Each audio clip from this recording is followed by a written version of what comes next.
Insightful podcasts by informative hosts.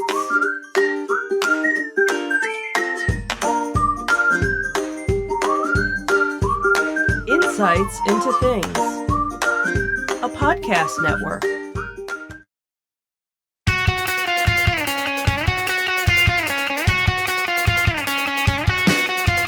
Welcome to Insights into Entertainment, a podcast series taking a deeper look into entertainment and media.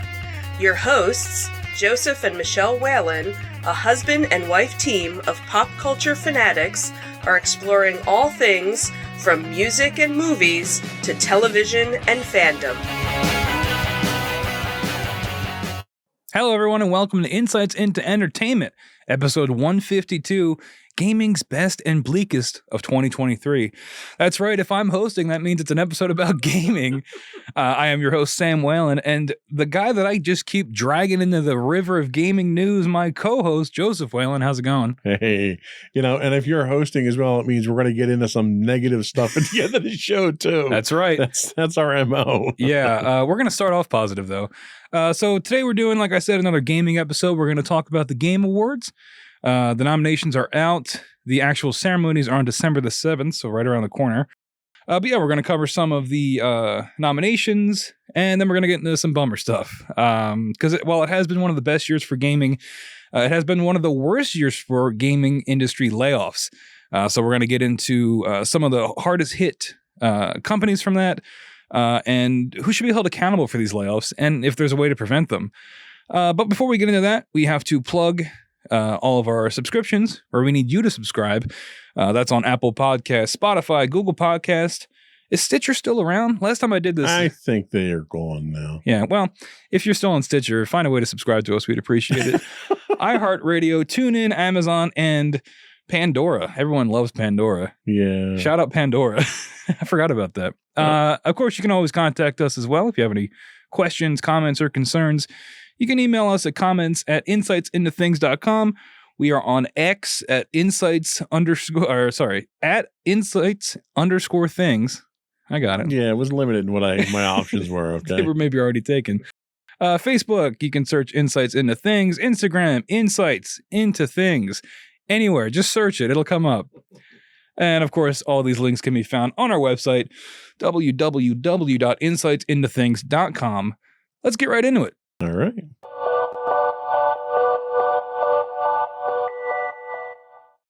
All right, so we're going to talk about the Game Award nominations.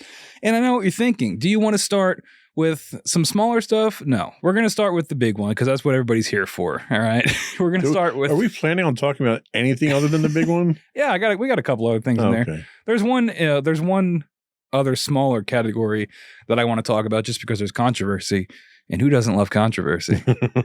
But yeah, we're going to talk about the Game of the Year nominations.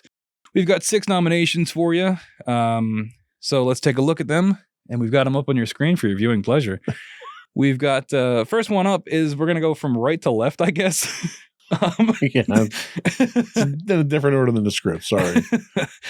We've got Zelda Tears of the Kingdom. This is, of course, published by Nintendo and EPD. What's that? I don't know. Nintendo. Yeah. Oh, Nintendo EPD. I guess it's like a subdivision. Entertainment something. Sure. Yeah. So Tears of the Kingdom has been highly praised for its improvements over Breath of the Wild, offering an expanded world and features that encourage exploration. Maybe it should be EGP. For what? Epic Games Publishing. Well, Epic Games doesn't publish Breath of the Wild. Oh, I'm looking at Alan Wake. I'm sorry. We'll get to that in a second. I'm jumping ahead. I wonder, now I got to know what Nintendo EPD stands for. Someone send us an email. Chat, if you're listening, tell us what Nintendo EPD stands for. Anyway, it's a blend of traditional Zelda elements with innovative mechanics, makes it stand out in the series. Everybody loves Zelda, right? I mean, it's always going to get nominated. Breath of the Wild received similar praise, but we were talking off air before the show. You said you're not really in on Nintendo anymore like you used to be. I'm not. I haven't been a Nintendo person for probably 15 years now. Nintendo to me was just always a little too kid-like. And that's exactly what they go for. So it's not a knock against them, that's for sure. Yeah, I mean, there are games like Zelda and Mario that I think while they look kind of kiddie, I do think they can appeal to everybody. And I wasn't a big Breath of the Wild fan. I don't even think I finished it, and I haven't finished Tears of the Kingdom yet either. But I'm enjoying it much more than I enjoyed Breath of the Wild. I just think it's pretty incredible. I mean, it's one of those games where they just drop you into the world and they give you a set of tools and they just say go. Yeah, I mean, they do a fantastic job on their games. It's just, it doesn't appeal to me. There's an audience that it appeals to, and for that, they love it. Yeah, and again, Nintendo getting a lot of love. 2 nominations from Nintendo this year. But yeah, I mean, what is there to say? It's Zelda. If you like Breath of the Wild, you're going to like Tears of the Kingdom.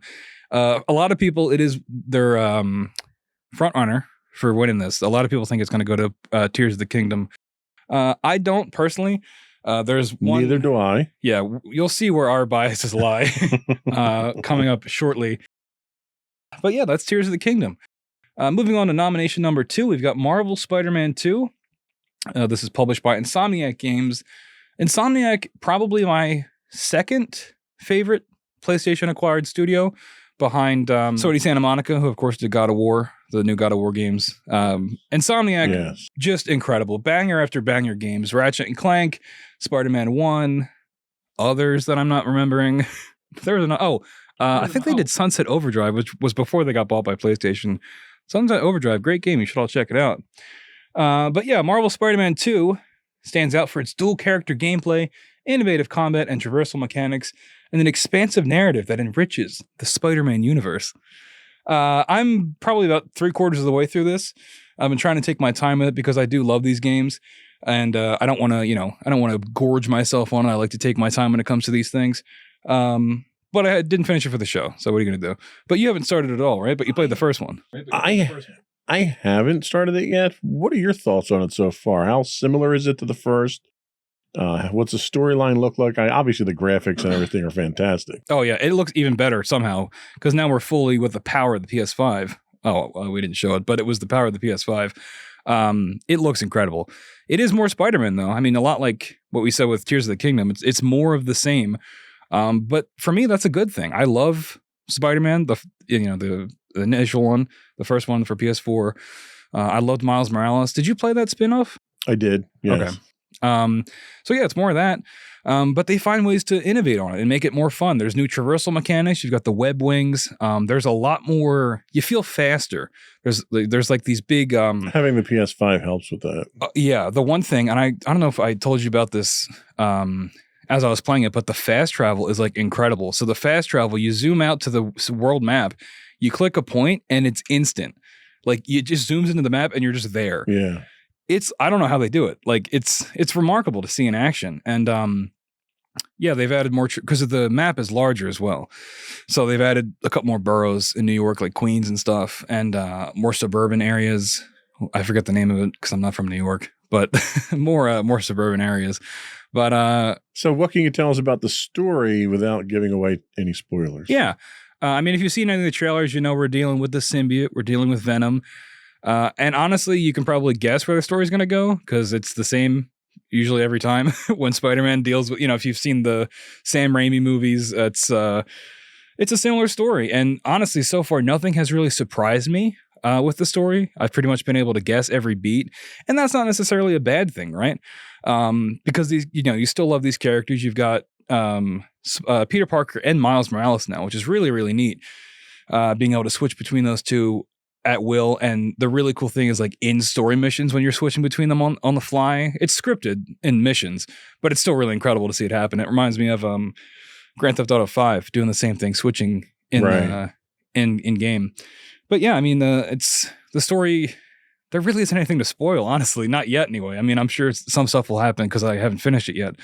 But if you've seen a Spider-Man symbiote suit story, it's pretty similar. So is this your pick? No, my pick is your pick. Okay. Which we'll get to shortly. But that is Spider-Man 2. Now, this next one, I have probably the least amount of information on, personal experience as well. It's Alan Wake 2, published by Remedy Entertainment and Epic Games as well. Funny thing about this, there's no digital or physical versions. It's all digital. So, fun fact. I think it's just a sign of the times. Yeah, well, especially with it being published by Epic, they want everyone to go through their storefront. But yeah, Alan Wake 2 is noted for its shift towards a more intense survival horror, which you can see in the footage we're showing. It's very scary. Combined with its intriguing narrative and innovative gameplay mechanics. So yeah, again, off air, we were talking about this, and I mentioned how they work in real footage, and I'm curious if we'll see it in these trailers. But the use of the blending of real footage and gameplay is really, really neat. And I would play it, but I'm a coward and I don't want to get scared. So, but you don't have to play the first Alan Wake to know what's going on. It helps. And this game is also part of like the Remedy universe. Remedy also published a game called Control, which I think was up for Game of the Year 2-3 years ago, something like that. Okay. But it's like a connected universe now. So they're bringing the stuff from Control in, they're bringing the stuff from the first Alan Wake in, and they're bringing in some stuff from Max Payne, kind of. Wow, really? Well, yeah, because like they say that that's not part of the Remedy verse because they didn't like necessarily own it at the time. Like I think they published 1 and 2, but then 3 was through Rockstar, I think. But there's a character in Alan Wake 2 who is, for these you can follow this logic here, he's voiced by the voice actor for Max Payne. I forget the guy's name, but the mocap is Sam Lake, the head of Remedy. He's like the figurehead. Sam Lake did the mocap for Max Payne 1 and 2. So when you think of what Max Payne looks like, he looks like Sam Lake, but he's voiced by a different guy. In Alan Wake 2, it's Sam Lake, but it's not his voice. Okay. It's really weird. But that sums up Alan Wake 2. It's a weird game. It looks very artsy. I probably will play it one day. From what I've heard, it's incredible. It's really doing a lot for the genre, not the genre, the medium, right, pushing things forward and doing all kinds of stuff that hasn't really ever been seen before, and that's exactly what Remedy's best at. Do you have any interest in Alan Wake 2? Not really. Haven't played anything in the series yet. I'm not into the scare type things. I don't like the dark type games. Yeah. I like the types of games that I can sit down, get immersed in, play through a story when I have the time. And I get obsessed with games like that. Yeah. The other thing that I'll play is, if I just have 15, 20 minutes and I just want some mindless distraction, it's, fire up the Xbox, play a shooter, play a sports game, something like that. Yeah, that's the thing with Alan Wake 2 and with Control as well. You do get immersed. You kind of have to get immersed because there's so much going on. And that's another reason I haven't played it yet, because if it's going to be scary and I have to pay attention, it's like I just can't do it. Because scary, I'll be honest, folks, when I play a scary game, volume's all the way down, lights are on, I'm usually watching something else. Like I'm not listening, right? Because it's the audio that gets me. I can probably do with the visuals. But I'm going to have to pay attention to Alan Wake, and I'm going to be terrified the whole time. So we'll see what happens. I don't know if it's nominated for other stuff. It probably is. I don't think it's gonna win. I think it's probably towards the bottom tier for what people are guessing is gonna win. Right. But now we move on to our totally biased pick. Next up is Baldur's Gate 3, published by Larian Studios. The game has received critical acclaim for its gameplay narrative and production quality. It's already won multiple awards, recently cleaned up at the Golden Joystick Awards.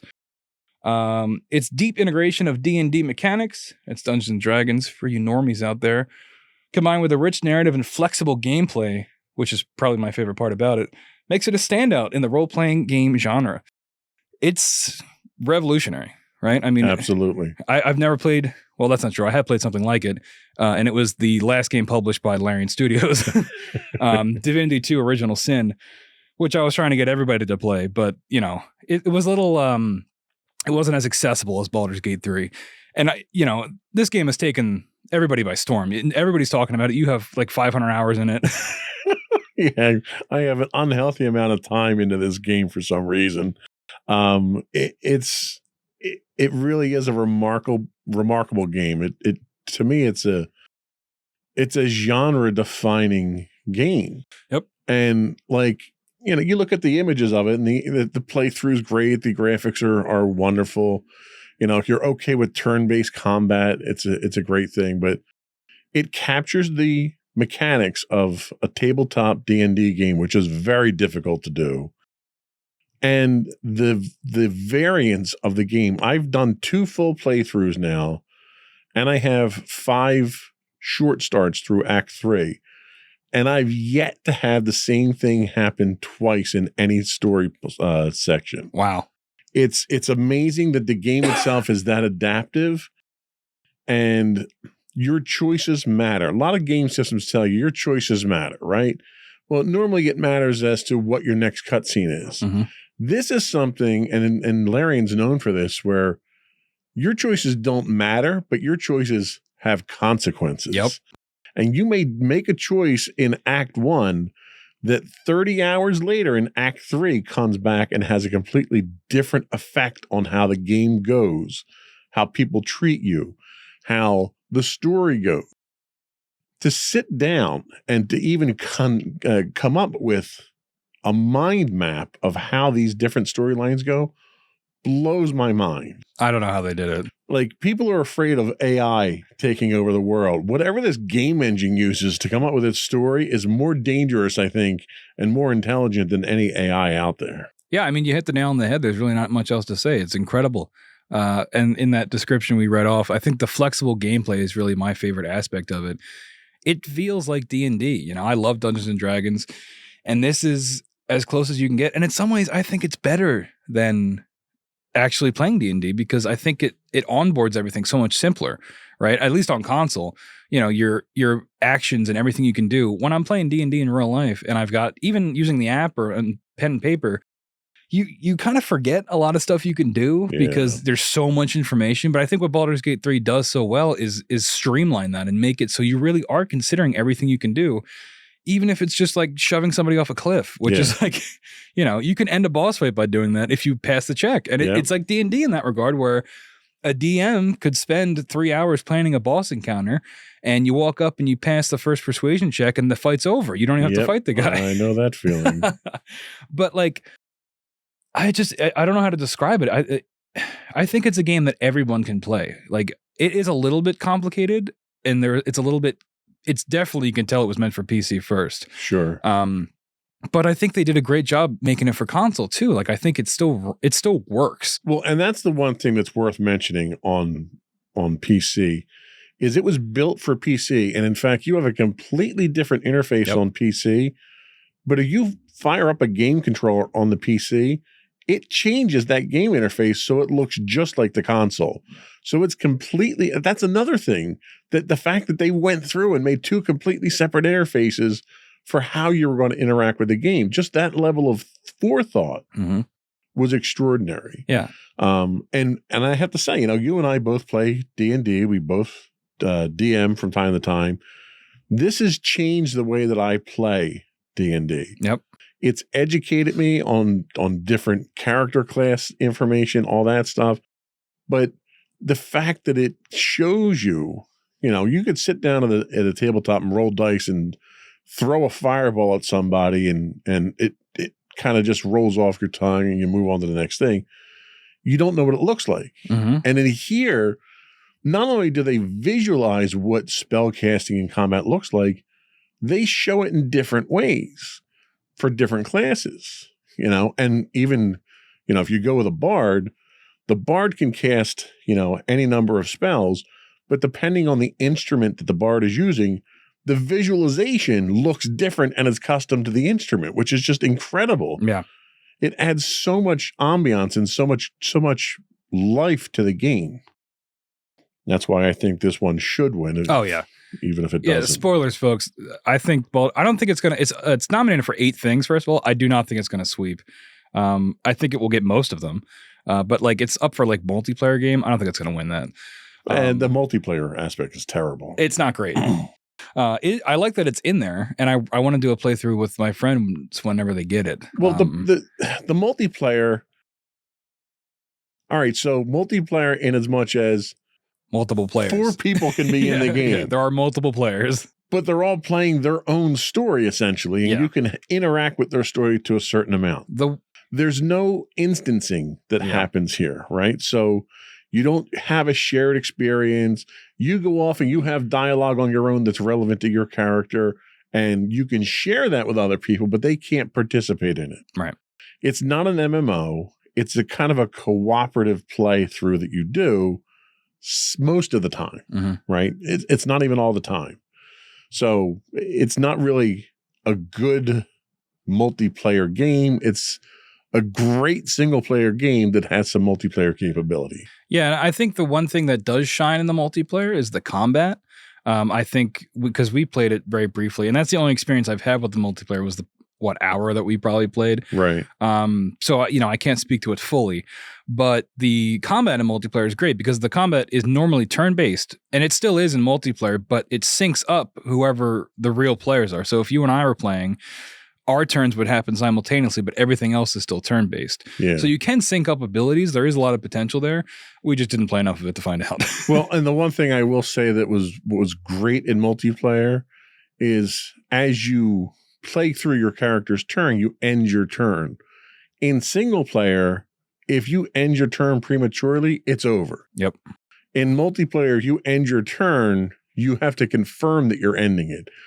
That safety feature needs to be worked into the single player. It is. It is now? You can, I turned it on because I kept accidentally ending my turn. You can toggle it so you have to hold triangle to end your turn. At launch, that wasn't there. Really? Yeah. Because I would end my turn accidentally all the time. Yeah. And I was like, there's got to be a setting for all right, this. I have to go turn that all in the game now. It's much better because there's been so many times where I've done it accidentally and like haven't even done an action. And then, I get beat up because I didn't do anything. Right. The one thing I didn't like about the multiplayer, though, is as you go play through the game, you pick up companions. Oh, yeah. Well, the rule is whoever talks to the companion gets them. And I can't hand that companion off to you so you can go do something else while I go do something else. Especially when cutscenes can be triggered just by walking. Proximity. Yeah. So that's a little weird. But everything else is great. Yeah. I think I just get unlucky when it comes to these things, and I usually have technical bugs when other people don't.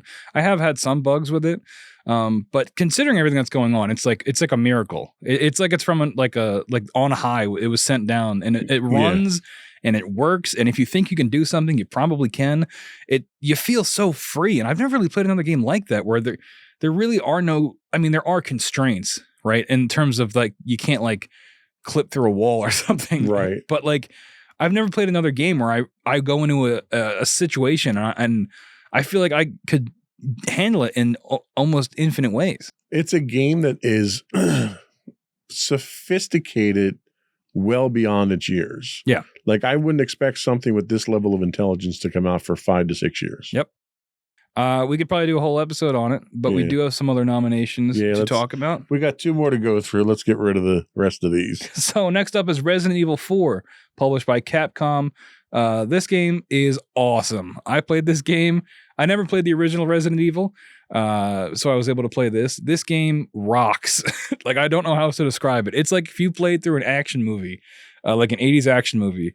And it is scary. There were some parts where the volume had to go down and the lights had to come on. But overall, you have like a million guns. So you feel like you're in control. It's less of you're running from the monster, more like you're running to the monster to shoot it. Some highlights. This remake of the classic game has been praised for its impressive graphics, audio, and revamped gameplay mechanics, while retaining the core mechanics of the original and introducing new features and expanded content. Like I said, I never played the original, so I can't really speak to that. But I've played this game and finished it, and I absolutely loved it. I'm glad it got a nomination.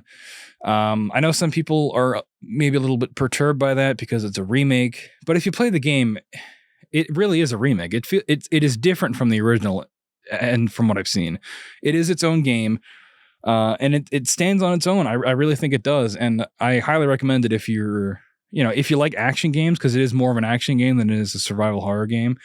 And if you like 80s movies, because it feels like that. There you go. Have you played any Resident Evil? I played Resident Evil a long time ago on like a PS2 when it first came out, or if it goes back that far. Again, I don't like dark games. Yeah. So that's Resident Evil. Right. It's not one that I've ever really jumped on. Yeah. In terms of where I think it ranks in terms of potential to win, I think it's probably towards the top. But I just, after talking about Baldur's Gate, I don't see how anything could beat that. we've got a little guest in the studio. A little lanternfly just flew in. Resident Evil 4. And our final one here is Super Mario Wonder, published as well by Nintendo. I own this game, but I have yet to play it because I'm lending it to my girlfriend. But it looks cool. It looks cool. The sacrifices we must make. I know. Highlights. This game is celebrated for its control mechanics, animation, expressive characters, innovative level design, and dynamic audio. Is it? All right. Dynamic audio. I guess. It features new power-ups and a fresh visual design that breaks from the traditional Mario aesthetic. And that's really, so many people for years were asking for these 2D Mario games to get a visual not upgrade, but a visual change. And that's what we got in this game. I mean, this doesn't look like other Mario games, which is, I think, a big reason why it's such a standout.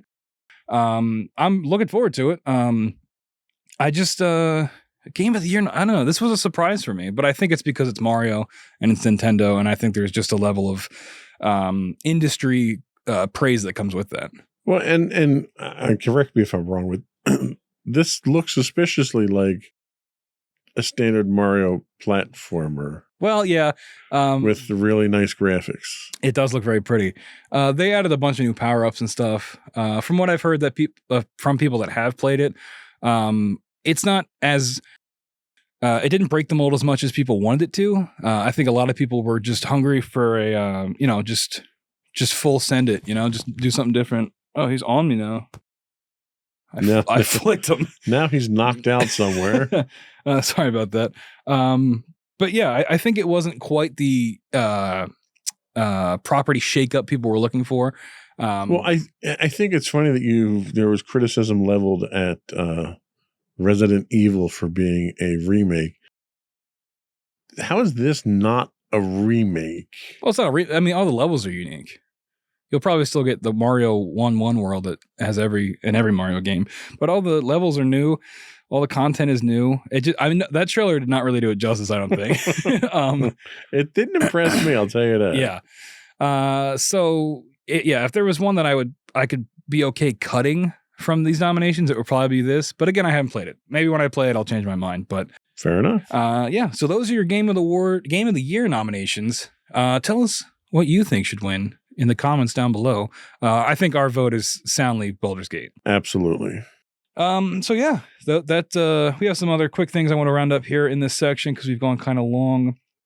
It has been a banner year for gaming.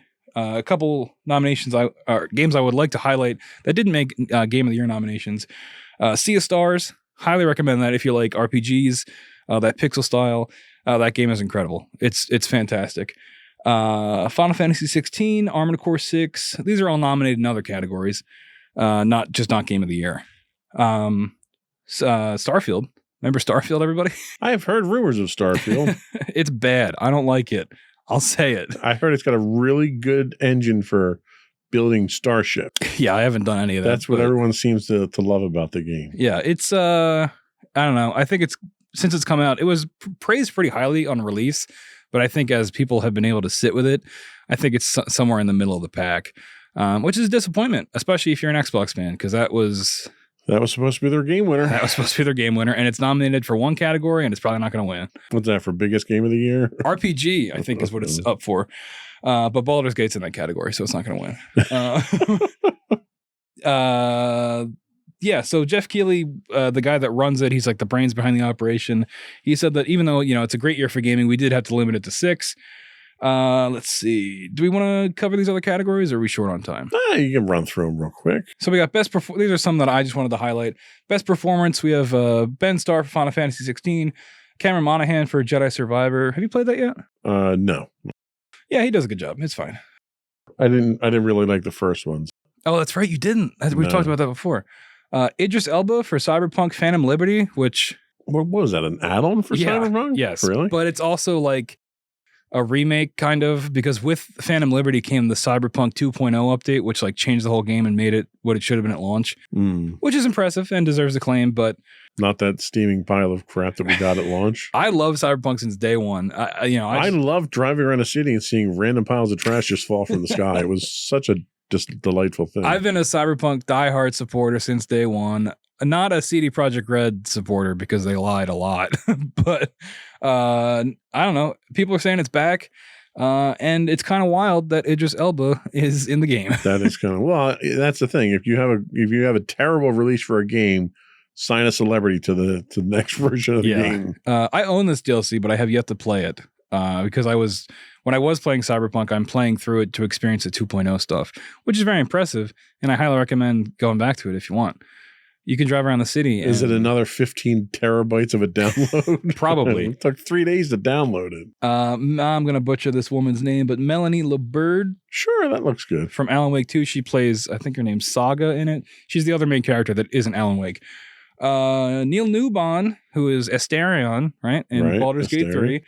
People love that guy. He didn't survive in my playthrough very long. Didn't survive in mine either. So, but I know he's captured the internet's. Turns out a stake through the heart really does kill a vampire. Yeah, I pretty much instantly killed him.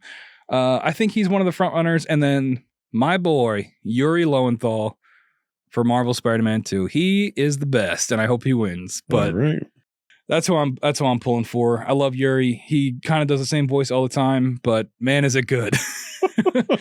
He's like the Nicolas Cage of voiceover. So we'll see who wins that. Really quickly, best independent game. I just wanted to cover this because this is where the controversy is. Defined as for outstanding creative and technical achievement in a game made outside the traditional publisher system. Remember that. It's going to be important. So we've got Cocoon. Haven't played it. Want to. Viewfinder is really, really interesting. The concept of that game is, are you able to pull footage really quick for it if you can? Maybe? I can try. Because you got to see it. You have a camera, and when you take photos, you can then go into the photo, and it changes the layout of the level. And it's tough to describe, but once you see it, it will like blow your mind. So yeah, we're pulling up a trailer real quick. I played the demo for this. I haven't played the full game, but it is it's really, really remarkable. And again, it's one of those games where you wonder how it even runs. So yeah, here, check this out. So he just takes the picture for our viewing audience. Oh, that's right. Sorry, audio listeners. Look up a trailer of Viewfinder. It's very cool. But yeah, I don't know. I think this is one of the reasons why the indie category is so. This looks like something that should be in my Oculus Quest. Yeah, like it's incredible how this like works, and like I said, it's hard to describe for audio listeners, but go check it out. And I think the demo is still available, and you'll pretty much get the gist of it. But yeah, it's one of those games where it's like, how is this even running, and how does this even work? So yeah, that's Viewfinder. Sea of Stars is also up for the indie category. I love that game. That probably is in my top 5 for game of the year, for my personal game of the year. It's incredible. Dredge, which I think is a spooky game. And then Dave the Diver, which I love. Dave the Diver, also a great game. Is it an indie game, though, is what people are wondering. Because Dave the Diver is developed by Mint Rocket, which is a small team. But Mint Rocket is owned by Nexon, which is a multi-billion-dollar gaming company. So people are wondering... That sounds like the evil corporation from a Bond movie or something. Yeah, it sounds like from RoboCop. So yeah, unfortunately, Dave the Diver is getting a lot of heat because of this. And the team at Mitt Romney, that's what I think I'm going to say. It is a small team, but they're getting all this heat because is it really an indie game? I don't know. What do you think? Because they had effectively a blank check to make this. Well, and that's the thing is that you can have a small team, but when you're getting backed by a large corporation like that, and you've got the budget for it, right, and you don't have the pressures of being that struggling indie developer trying to find an outlet for it and someone to push it and market it, I think you very quickly get outside of that indie game realm. Yeah, and I still highly recommend you go play Dave the Diver. You run a sushi bar, you're exploring, you're a diver. I don't know. It's hard to describe. That sounds exciting. It's very exciting. I would make you pull up the trailer, but that was really hard to do for the other game. So, but yeah, Dave the Diver is great, but I don't think it should be in the indie category. That being said, you should still go play it. Okay. Well, so, I think that's probably it for this segment. Yeah, I think we got everything we could out of that. Go play Baldur's Gate 3. When we come back, we're going to get into the bummer part of the show where we talk about industry layoffs. We'll be right back.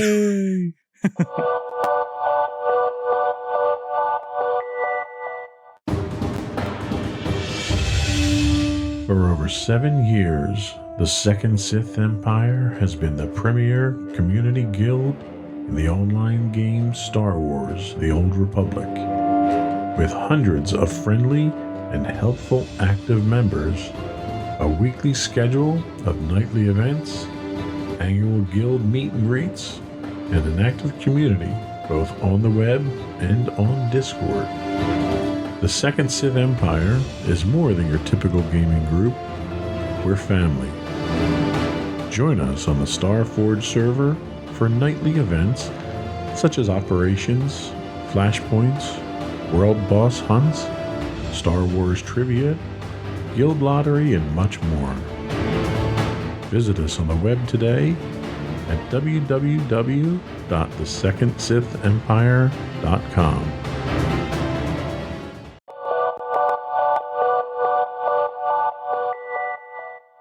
Welcome back, everyone, to Insights into Entertainment. Today we're talking gaming.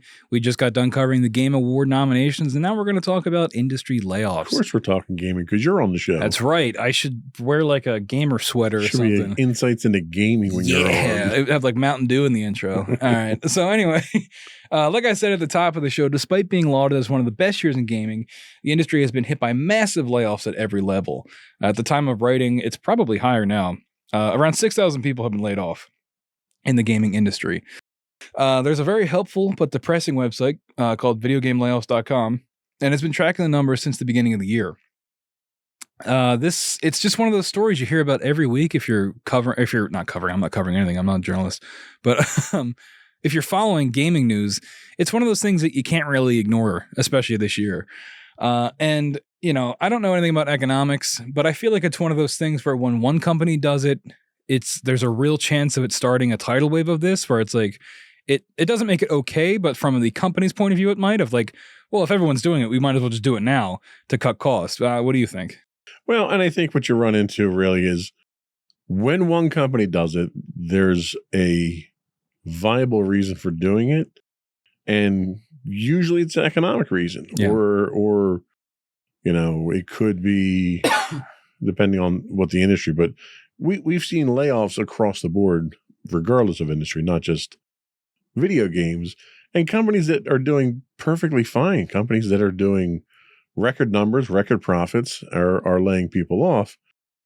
The unfortunate reality is that record profits, in order to get record profits, you either have to bring in more income, bring in more revenue, increase your margin on what it's costing you to do things. And to do that, you cut costs, you cut labor. Yeah. And that's usually the first thing people cut. And when you've got games that are releasing and you don't have another game in the pipeline that requires that level of labor commitment, that's the first thing that gets cut when it comes to the software industry. Yeah, and we're going to have a segment coming up where we get into more the nitty gritty on why these layoffs happen. But I just wanted to highlight some of the big examples of these layoffs. One of which is at Unity, the software developers. They let go around 900 people this year alone.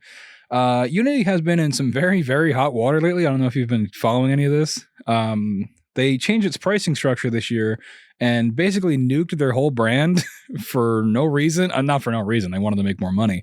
But like, it was crazy. So explain what Unity is and what their product is. So Unity is an engine, right? Yeah, it's a game engine. Yeah, that you can develop your game using Unity. So a lot of the popular games that are out today are built on this game engine. Right. And when a game developer uses this engine, they pay a licensing fee to Unity to use it. So for every copy of the game that's sold, a percentage of that revenue goes to Unity for their royalties for that. And that's what they overhauled. Right. So this is from The Verge. Unity they said that beginning next year, they would implement a pay per download pricing scheme that would charge developers a flat fee anytime a game using Unity software is installed.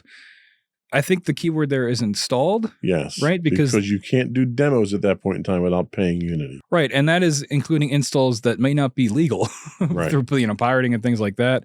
Also, multiple installations of a game, like if you uninstall it and reinstall it. Well, because what happens is every time you install a game, the Unity engine reaches out to the licensing server. So if you do demos of the game, if you have pirated downloads of the game, if you uninstall it and reinstall it, every time it goes out and hits that licensing server to confirm that it's a valid license, as opposed to what it was before was on sales. So every time you would sell the game, that would then go towards the licensing. This is more from The Verge. The fees are further broken down depending on where a game is purchased, meaning that a game bought in the US, UK, and other standard markets is assessed a higher fee than when it's bought in emerging markets like India or China. So, like, I don't know what they were thinking when they did this. This made a ton of people angry. Many developers, publishers, and consumers completely disavowed Unity. People wanted to boycott the game, or the engine itself. And you got to understand, Unity is like the number one. It's like Unity and Unreal are like the two engines that pretty much everyone uses for any kind of game development. I mean, Unity has tried to walk some of this stuff back, but I think a lot of the damage might already have been done. What do you think?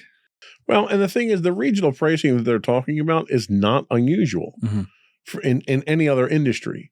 So in any other industry, talking manufacturing, for instance, you have tariffs on purchased goods. So, for instance, I have a friend of mine who lives down in Peru. For him to buy a graphics card that costs $2,000 up here, he's got to pay $3,000 for it because of the tariffs. So Unity's logic is, well, if there's regional pricing based on tariffs because of purchased goods, then we can do the same thing for licensing. Well, the problem you run into is they're the first ones that are doing this. Yeah. Nobody else does this because there's no tariff on licensing. There's a tariff on imports when you're talking about actual physical manufactured goods. Yeah. So there's no impetus whatsoever for their reasoning behind what they're doing. That's why they're taking the heat for it. And as a result, they're losing a boatload of business in the process. And that results in 900 people losing their jobs. Exactly. And, you know, should the CEO maybe have taken a pay cut instead of having to fire all these people? Maybe. That's a very controversial philosophy. A lot of rank and file workers have. Yeah. Another company that I want to highlight is Embracer Group. They've been making all kinds of news in the last couple of years. They've been snatching up a lot of studios like Gearbox, who made Borderlands, and Crystal Dynamics, who you guys will probably know if you've played the new Lara Croft games. Embracer Group is sort of this conglomerate that's just been eating up studios. Kind of like EA and all the other conglomerates out there. Yeah. Except they're not doing it very well. They're now cleaning house. This is from IGN's Wesley Yin-Poole. Embracer Group has said it has laid off 904 people. That's about 5% of its workforce. It's since its financial struggles beginning following the collapse of the $2 billion deal, reportedly with the Saudi government, funded company Sabi Games Groups. When this deal didn't go through, this was like insane because it like fell apart like the day before it was going to happen. And like the industry was like, what's going to happen now? Right. Turns out a bunch of people are going to get laid off. In a recent statement, Embracer said they wanted to become a, quote, stronger company, I guess. Another they're closing whole studios too that they own now. So Volition, who developed the Saints Row games, they got another stab at Saints Row and it failed critically and commercially. They shut the studio down. So yeah, Embracer is kind of just cutting swaths from their company now. And a lot of it has to do with that $2 billion deal that fell through. And this is typical, corporate mentality is that they're interested in the bottom line. Right. And anytime you have a publicly traded company that has a board of directors and it has, stock owners, your fiduciary duty is to the stockholders. And you trust the people that are making these decisions who aren't always they're business people, but they're not necessarily software or game industry people. And that's sort of where you get that dirty corporate feeling that people tend to get here, is that they're just looking at the bottom line and they're going to cut their losses. They're going to cut what they think are losses in order to make money. And it's not just software. Bob Iger's doing the same thing at Disney and killing Disney. You've got industries across the board that are doing this type of stuff. They see something that's not raking in money. They have a certain margin that they want to meet. And if you're not meeting that margin, then you're a casualty. ignoring the fact that a lot of times the game industry doesn't work the same way these other manufacturing or entertainment industries work. The return on investment tends to be a much longer timeline that the corporate world and the stock world does not want to wait for. Yeah, absolutely. Speaking of giant corporate companies, Amazon Games also had some layoffs. They recently cut 180 jobs from their games department. This comes during the largest sweep of layoffs at Amazon as a whole, where we were talking about, industry-wide stuff, with nearly 27,000 jobs being cut in the last year. Now, we're talking about 6,000 layoffs in the gaming industry alone, 27,000 just from Amazon, just to put things in perspective. But that's across the board in Amazon. That's right. Sales, manufacturing, warehousing, everything. And a lot of that for Amazon is not because they're losing money, because they're not. No, we actually have record profits. Right. A lot of that has to do with improvements in how their processes work. A lot of automation going in place. They've roboticized a number of their plants. So they've negated the need to have physical labor here. And you'll notice only 180 of those 27,000 jobs were in the game industry. Yeah. I don't know how many people they had in their game studios to begin with, though. Right. Yeah. So Amazon's revenue is up 13%. Probably helped cutting 27,000 people that you don't have to pay anymore. Looks good at the bottom line. Yeah. Net income tripled to $9.9 billion. That's from CNBC's Ashley Kaput. That's a funny name. Sorry, Ashley. But yeah, so profits are up. And like you said, when the bottom line comes up, it's capitalism, baby. That's the way the news goes. So despite the game industry experiencing one of its best years, over 6,000 people face layoffs. How do you think these job losses at various levels are impacting the industry's morale and future prospects, especially in light of such a successful game release year? I follow a lot of people that are in game development on Twitter and stuff, and I listen to a lot of gaming podcasts of people that are very close to people in the industry. It sucks. Turns out layoffs suck. I think it's really, really bad for morale. Because, I think a lot of people they grind and try to get into the industry only for them to have a very high rate of getting laid off anyway. Especially when, like we talked about before, when a game ships, what happens now? And yeah, it's a great year for gaming, but it's tough to ignore all these layoffs. And if you were going into this industry, you're going to have to wonder, am I going to be the next one to get laid off if I even can get a job in the first place? Yeah, it's when you see this type of thing happen across the board, it's tough when it's your own company and they're doing layoffs. My company did layoffs this year too. And so did mine. And it has an effect on morale, and it has an effect on the output. And I think a lot of time the corporate entities that make these decisions never really go out and do a proper impact analysis to see what level of productivity is going to be affected by people with decreased morale, because the idea is, if they don't perform, we'll just lay them off. Well, when people walk out the door, it's not a salary and benefits that's walking out the door that you can save money on. There's brain drain. There's tribal knowledge that walks out that door that as a result, the people that are remaining, because the job still has to get done, and the people that are left to do that job are struggling now to do that job. So either it takes longer, the quality drops off, the volume drops off. And I think when corporate entities make these decisions, they don't always take that impact analysis into account. Yeah, and speaking of quality, you just triggered something in my mind. This is a very small facet of this whole thing, but one of the sections that gets laid off a lot is quality testers. So that reflects in your game when your game doesn't work because you fired everybody that was going to test it. So I know EA fired a bunch of them lately. I think but again, it's one of those things where when your game's no longer in development, you have no need for these quality testers. But with games like Apex Legends, games that are live as a service that are continuously going in development, where do quality testers fall in that? Well, and that's the thing. Having worked in the software industry for years, your ratio of testers to developers is usually 2 to 1. Mm-hmm. And testing is always seen as the first area that gets cut. Yep. But what they don't realize is that you can't trust a developer to test their own code. They're too close to it. Mm-hmm. So you take a look at Larian Studios, right? So Larian Studios did their official release in October of Baldur's Gate 3. They've had 10 patches and 10 bug fix patches they put out, emergency bug fixes, and 3 or 4 major patch releases in that time. So the development doesn't stop when it goes out the door because it's never a finished product. You've got a lifetime of probably 4 or 5 years that you still have to support the product. So getting rid of the people once the game's out the door is probably short-sighted. And within those 4 or 5 years, you're probably going to start development on your next game, especially with something like Baldur's Gate 3 that was insanely successful. And by the time Baldur's Gate 3 comes out, by the time your premier game comes out, you've already got a pipeline that's full of schedules for what's next in line. And if you don't, then you might as well just shut your doors because given the time frame it takes, where you're looking at 4 or 5 years of development to put a decent game out.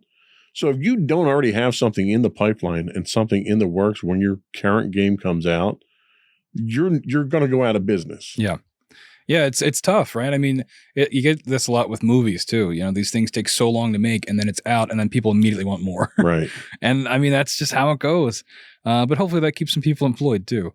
That's those are our layoff discussion. In our next segment, we're going to talk more about the causes of it. I know you did a lot of research for this, so I'll probably let you take over for it. But yeah, layoffs are bad. Layoffs are bad, and it sucks. Layoffs are bad. Don't do layoffs. Layoffs suck if it happens to you. But we'll be right back.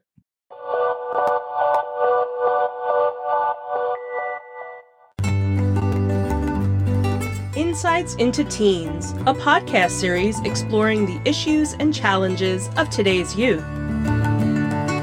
Talking to real teens about real teen problems. Explore issues from braces to puberty, social anxiety to financial responsibility. Each week, we talk about the topics concerning today's youth. We look at how the issues affect teens, how to cope with these issues, and how parents, friends, and loved ones can help teens handle these challenges. Check out our video episodes on youtube.com/insightsintothings. Catch our audio versions on podcast.insightsintoteens.com or on the web at insightsintothings.com.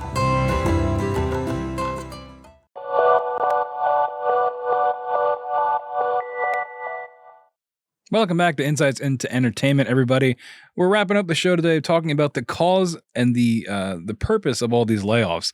So the trend of layoffs in the video game industry can be attributed to several factors, and understanding this is key to forecasting the trends during and its impact on the industry's future. And we go to our corporate shill, Joseph Whalen, for the layoff report. Wow. Why layoffs are a good thing. Go. No, not why they're a good thing. What causes layoffs? So we already kind of touched on economic fluctuations. So the video game industry is not immune to the broader economic trends in the world. And economic downturns or market uncertainty can lead to budget cuts and staff reductions. And everyone knows where we are with inflation and how tight money is and everything's costing more money. So that's pretty obvious right there.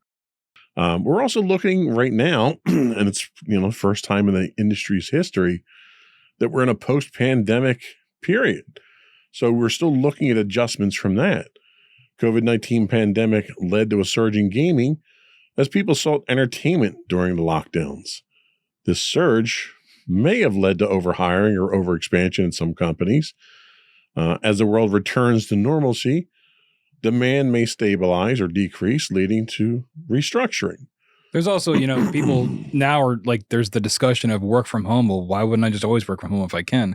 Especially when it comes to game development. A lot of these folks packed up their work computers and brought them home to keep working on games during the pandemic as best they could. So now, there's a discussion of, do we even need to be going back into, in the work? And that's across all industries. If we can, can we just keep the work at home thing going? And then, that's more cost cutting because then you don't have to rent office space. Absolutely. And a lot of companies are looking at that as a possibility. In fact, behind you is a permanent workstation that's been set up for my wife, Michelle, now, who works from home 2 days a week as a result of that. Yep. And they saw what they can get out of it. So the other thing you look at is shifts in consumer behavior. Changes in gaming trends and consumer preferences can impact revenue streams. Companies may need to restructure to align with these shifts, leading to layoffs in departments that no longer align with new strategies. We also have technological changes. Advancement in technology can render certain skills or positions obsolete. As companies invest in automation and new tech, there may be a reduced need for certain roles. And then we get to the corporate shill side of things with financial management and strategic shifts. Ugh.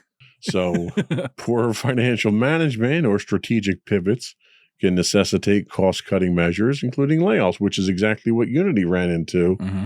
You know, they're trying to make a buck, so they made a change in their strategic, product line there, and it came back to bite them. It's a very nice way of saying we want to make as much money as possible all the time. Absolutely. So tell us about what the actual impact of all this is on the video game industry. Yeah, so I mean, there's innovation and competition. Layoffs can lead to a consolidation of talent, with larger companies absorbing experienced personnel. You got a little bit of that with Embracer. Now that they're all part of this conglomerate, maybe they're having some cross-studio development. This could foster innovation, but might also reduce competition if smaller companies struggle to compete, which is definitely true, especially when it comes to indie development, which is what we have next. As talented individuals leave larger companies, there might be a surge in indie game development, which I think we talked about this before when we were talking about the Microsoft Blizzard thing, where it's like as more studios are bought up and part of large corporate structures, something has to fill that vacuum, and the indie companies step in to do that. Exactly. This can lead to more diverse and innovative gaming landscape, which I'm all for. Assuming, I'm all for the creative side of things, as you can probably tell by this.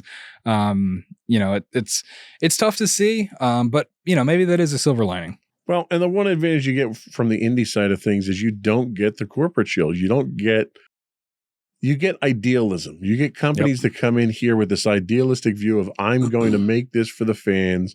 I'm going to listen to the fans, and I'm going to produce something for the fans.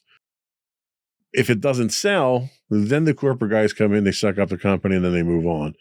A lot of times, for the longest time, BioWare was of that philosophy of, you had a couple of regular guys there that wanted to make good games for people, and they did, until they sold their souls to EA and moved on.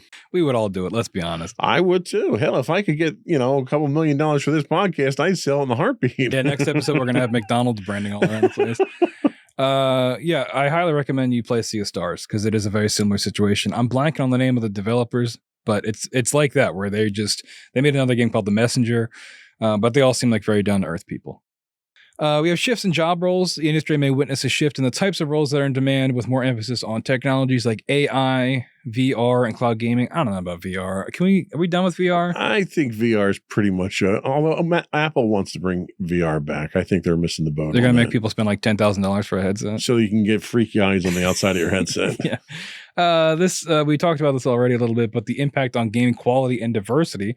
Layoffs can lead to reduced manpower, impacting quality. However, they can also force companies to focus on core competencies and produce higher quality titles, which is kind of what Sony's doing.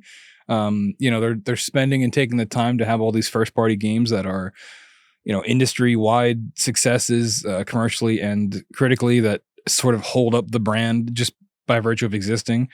And finally, employee well-being and industry reputation, which the gaming industry already has a pretty bad reputation in terms of like crunch culture, which is probably still happening, but I think it has been reduced because it was exposed a lot with how often a lot of these devs are crunching. And you hear stories from like 2005 of people pulling like 30-hour days, and it's like, oh my God, how did we let that happen? But hopefully that's a little bit better now. And I've been on build teams, not for the gaming industry, but in the software industry, where we've put in 36, 48 hours straight to get a build out the door for, an artificial deadline that was set by a product manager because he made a promise to a customer. So it happens across the board. Yeah. This might affect the ability to attract top talent in the future, which is true. If your industry has a terrible reputation and fires people all the time, people probably don't want to work for you. Amen to that. So yeah, I mean, that pretty much sums everything up. That covers the layoffs. Of course, we started off pretty positively. with the Game Awards. So considering the influence of economic fluctuations on the video game industry, how do you think companies can better prepare for market uncertainties to avoid drastic measures like layoffs, especially given the industry's recent success? I don't know. Maybe pay higher ups less, which is never going to happen, but it's a suggestion. I know everybody turns to what was his name? He was a Nintendo CEO, Iwata, I forget his name, but Nintendo, when the Wii U came out and like completely failed, he ended up taking a pay cut so they didn't have to lay people off. Now everybody looks to that like it was a miracle, because it kind of was, right? And people don't, CEOs are never going to do that, but that would be nice if that was the alternative to laying people off. But it's just not. It's not the way that capitalism goes, unfortunately. See, and I think it has to be research and development. I think if you got enough irons in the fire, if you throw enough stuff against the wall, something's going to stick.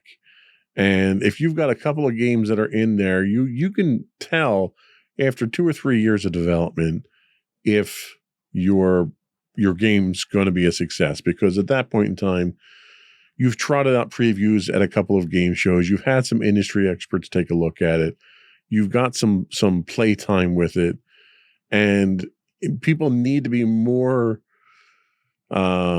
antiseptic, I'll say, in their judgment of their products. If you get to that point and the product isn't very good, you need to cut your ties to it and move on. Yeah, it's funny you mentioned that, because you should look into the development cycle of Redfall. We covered that last time I hosted for a gaming show, but since that game's come out and like is awful, devs have come out and said that like they knew this game was going to fail, but they had to release it anyway, because you had to put something out, and it was like sunk cost fallacy where we spent all this time.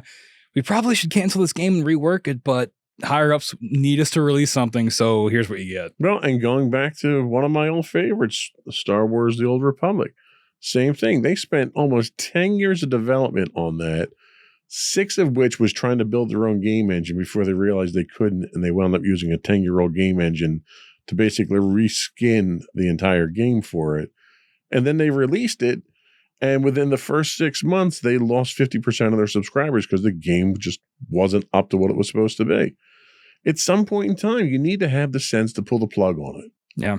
And if you can do that, and you have other projects that are in the works that are under development, you shift your resources to something that's more promising. Yeah, and hopefully we'll, with all these layoffs, and maybe somebody will learn something from it, hopefully. Yep. But yeah, so any final thoughts? I feel like we've covered a lot of this. We've shared our opinions. We've beaten the horse quite well here. Well, I guess that's going to wrap things up for today. Thank you so much for listening. Before we head out, we've got some more show plugs for you. If you haven't But the already, first set wasn't enough. I know the plug's so nice we do them twice. If you haven't already subscribed, what are you doing? Pause this. Go subscribe, come back, rewind it, play from the beginning. You can subscribe on Apple Podcasts, Spotify, Google Podcasts, maybe Stitcher if it's still around, iHeartRadio, TuneIn, Amazon, and of course, Pandora. If you have any comments or questions about today's show, email us at comments@insightsintothings.com. We're on Twitter, some people call it X, insights_things. Twitch, if you have Amazon Prime, that means you've got Twitch Prime, and we'd love to have that Prime sub over at twitch.tv/insightsintothings, where some of you may be watching us live stream right now. Facebook at facebook.com/insightsintothingspodcast, Instagram at insightsintothings, and all of these links and so much more can be found on insightsintothings.com. That's going to wrap things up for today. That's it. Another one in the books. Stay safe, everybody.